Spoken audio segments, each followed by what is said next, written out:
Hello learners, आज करेंगे class 7th का lesson number 2 the wise man. थोड़ा जल्दी करेंगे क्योंकि ज़्यादा टाइम लग जाता है, 2-3 चैप्टर करेंगे आज। क्वेश्चन नंबर 1 है, who work for the Nawab of Bhopal. Bhopal के नवाब ऑफ भोपाल के लिए कौन काम करता था? तो भोला।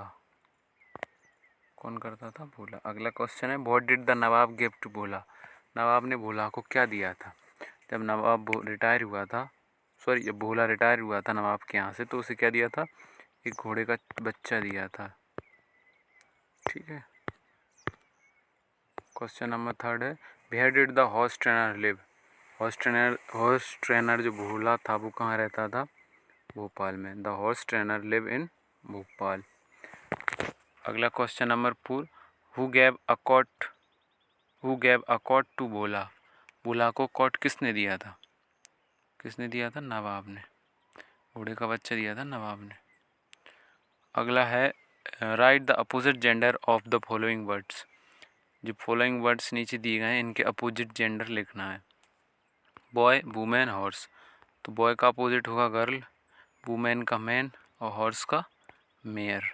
ठीक है, मेयर मतलब घोड़ी, हॉर्स मतलब घोड़ा। अगला question number 6, right the verb form of the following words. Decision की होगी डिसाइड, निर्णय लेना। प्लेजर की होगी प्लीज। ठीक है। अगला question number 7, who said yes it take like who said yes it eats like an elephant. किसने कहा था ऐसा कि हाँ ये हाथी की तरह खाता है? तो ये कहा था भोला ने। भोला सेड।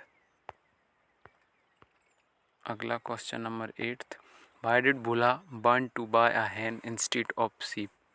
भोला ने सीप की जगह hen को खरीदने का क्यों सोचा था? भेड़ी की जगह एक मुर्गी को। तो उसने क्या बोला? Thought that it would eat less than the sheep, so Bhola wanted to buy hen instead of sheep। उसने सोचा कि ये सीप से कम खाएगी, इसलिए उसने hen खरीदने का सोचा। अगला question number 9, what was the opinion of Bhola and his wife regarding horse selling. Bhola और उसकी पत्नी का क्या ओपिनियन था घोड़े को बेचते समय? तो उनका ओपिनियन था, the opinion of Bhola and his wife are regarding horse selling, it is very expensive to feed this horse. उनका ये मानना था कि इस घोड़े को खिलाना बहुत ही खर्चीला हो रहा है, इसलिए वो इसे बेचना चाहते थे। अगला question number 10, it eat like an elephant change into negative sentence. ये है आपका अफर्मेटिव, इसको नेगेटिव में बनाना है। तो नेगेटिव हो जाएगा, it does not eat like an elephant. ये हो जाएगा प्रेजेंट का, सिंपल का।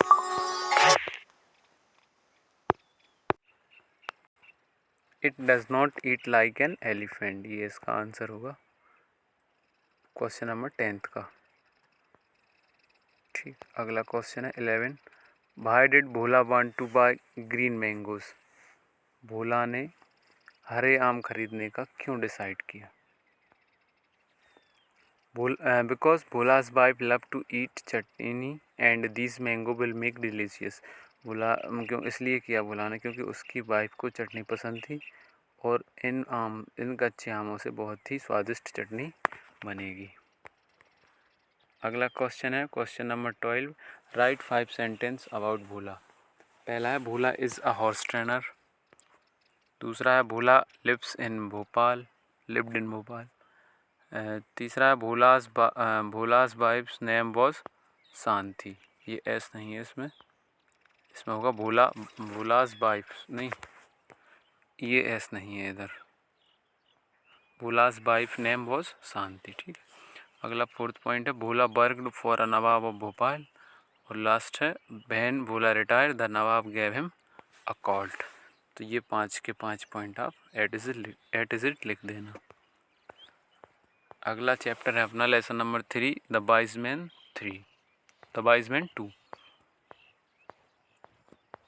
इसका पहला क्वेश्चन है, how many thugs were there in the story. उस स्टोरी में कितने ठग्स थे? तो 2 ठग्स थे जिन्होंने भोला को बाज़ार में शर्त लगाई थी, उसे फ्रॉड करना चाहा था 1000 रुपये का। अगला है second, what exchange the donkey for? तो भोला ने एक्सचेंज क्या किया था डंकी की जगह? A sheep.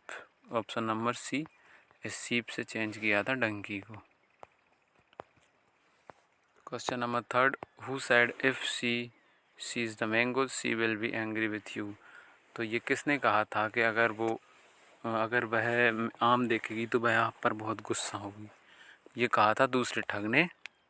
द सेकंड ठग सेड दिस, इसने भोला से कहा था दूसरे ठग ने कि अगर तुम्हारी पत्नी ये आम देखकर बहुत गुस्सा होगी। अगला है, what is the name of Bhola's wife? तो भोला की वाइफ का नाम क्या था? Shanti. Question number fifth, write one word for giving phrase. ये जो फ्रेज दिया गया है इसके लिए एक वर्ड लिखना है। हैविंग अ वेरी प्लेसेंटेस्ट टेस्ट और स्मेल, ऐसी चीज़ जिसकी, ऐसा मतलब खाना जिसकी बहुत ही अच्छी खुशबू और स्वाद हो, तो उसे क्या बोलते हैं? डिलीशियस। क्या बोलते हैं? डिलीशियस। अगला, to try to make somebody believe something that is not true.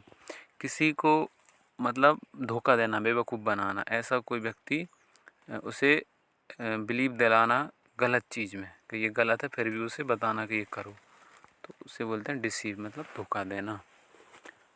Question number 6 है, make two words with the help of prefix dis. Prefix मतलब आगे, किसी वर्ड में आगे ये डिस लगाकर 2 शब्द बनाएं। तो एक है डिसलाइक, दूसरा है डिसऑर्डर। अगला है question number 7, who was watching Bhola in the market? Bhola को मार्केट में कौन देख रहा था? तो two thugs were watching Bhola in the market. ये दोनों फॉलो कर रहे थे भोला को मार्केट में। Question number 8, what did Bhola buy after selling a hen? भोला ने मुर्गी खरीदने के बाद क्या किया? तो Bhola buy mangoes after selling hen। भोला ने मुर्गी को बेचने के बाद, सॉरी इसमें बेचना है, सेलिंग मतलब बेचने के बाद उसने एक मुर्गी खरीदी, hen। अगला है question number 9, what types of chutney was made for Bhola's clever friend thugs? Thugs के लिए किस प्रकार की चटनी बनाई गई थी? तो sure chutney was made for Bhola's clever friend. ठीक है। Question number 10, will you sell this mango change into affirmative sentence. ये इंटेरोगेटिव सेंटेंस दिया गया है question number 10, will you sell this mango, इसको अफर्मेटिव में बनाना है।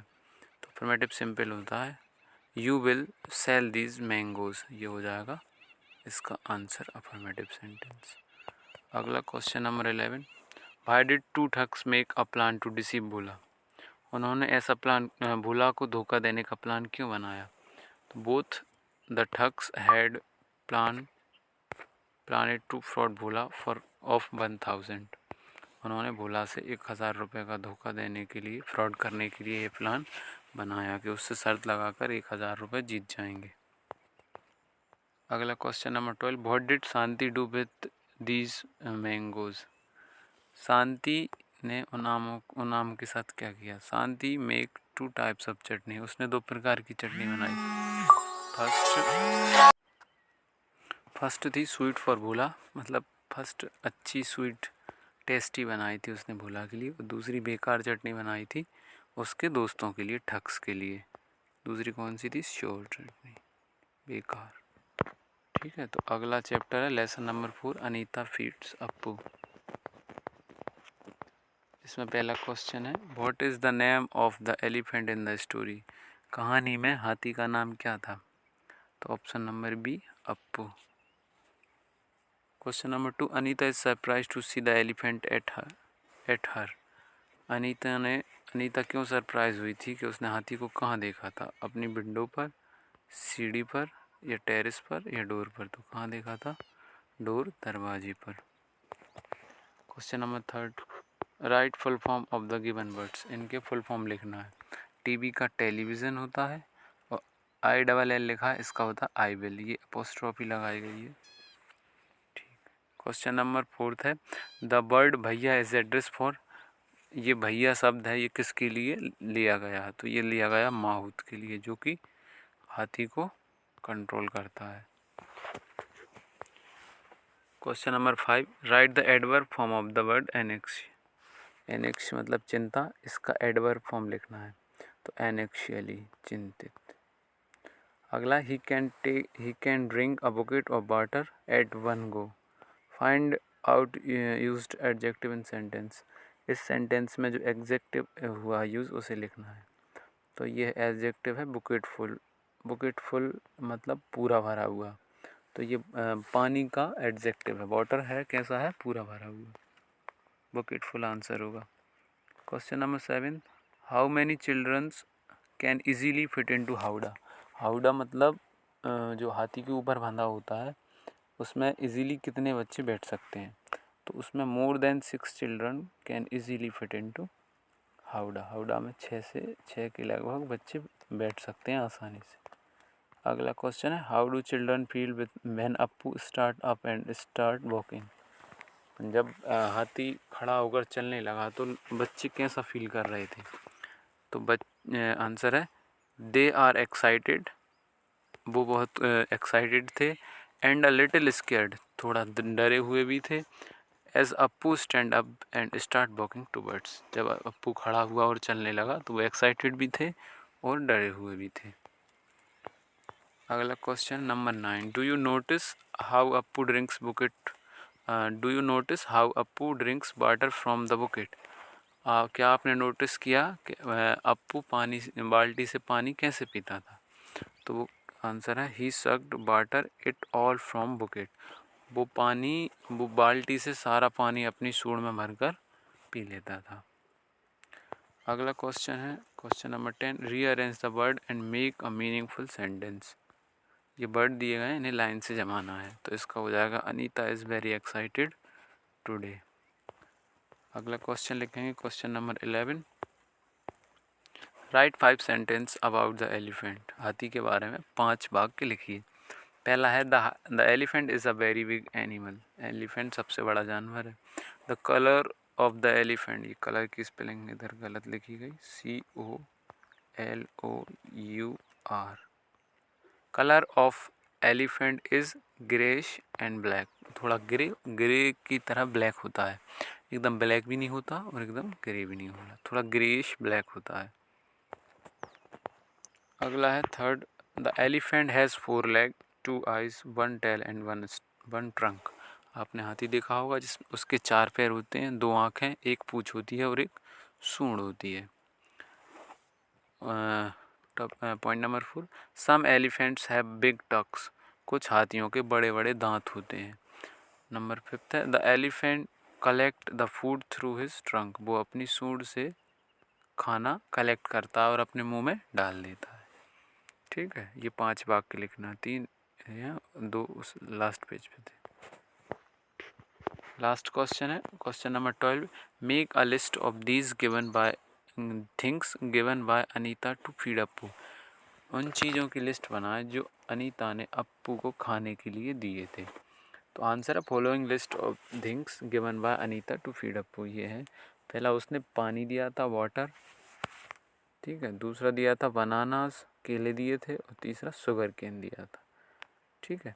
तो ये आप भर लेना अपनी बुक 8th ग्रेड की। उम्मीद है आपको अच्छे से समझ में आया होगा, और मैंने थोड़ा स्पीड में किया, आप वीडियो को रोक कर भर लेना सब, ठीक है।